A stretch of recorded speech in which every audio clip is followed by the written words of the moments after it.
Now this coin was made for France, but France themselves appears to have primarily utilized this in Algeria, one of their main areas at the time, northern Africa.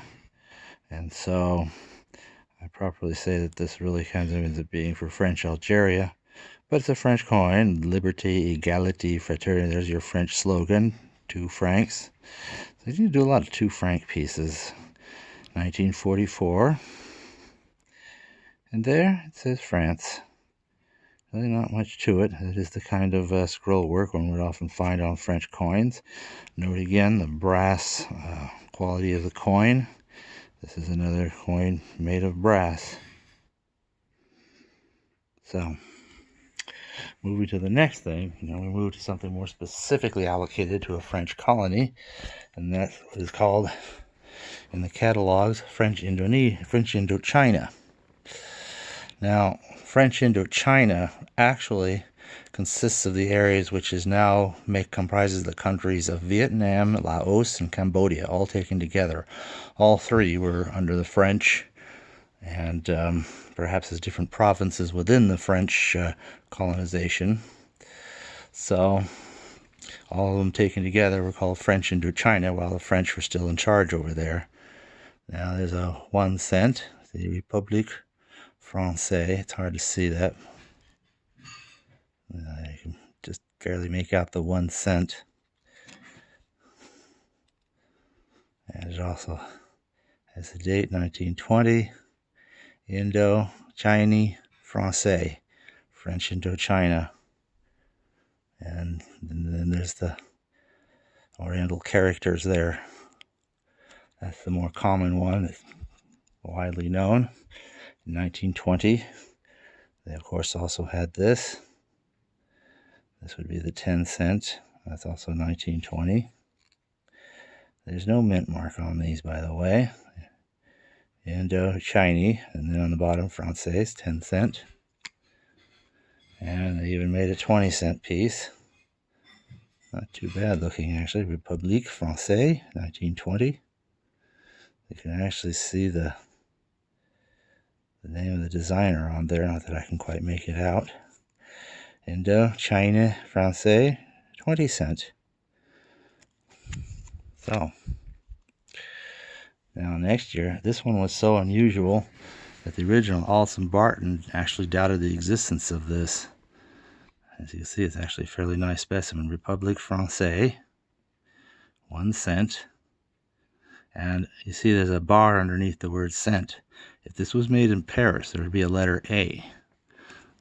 The ones without the letter A are made in San Francisco. So though these are somewhat unusual, they do exist. Indochina Française. And I can actually see this better. And look at that date, 1921. I regard myself as very fortunate to have found this. In 1921, we also continue to extend our silver denominations. Same thing, 1921, Français. And that's a piastre de commerce.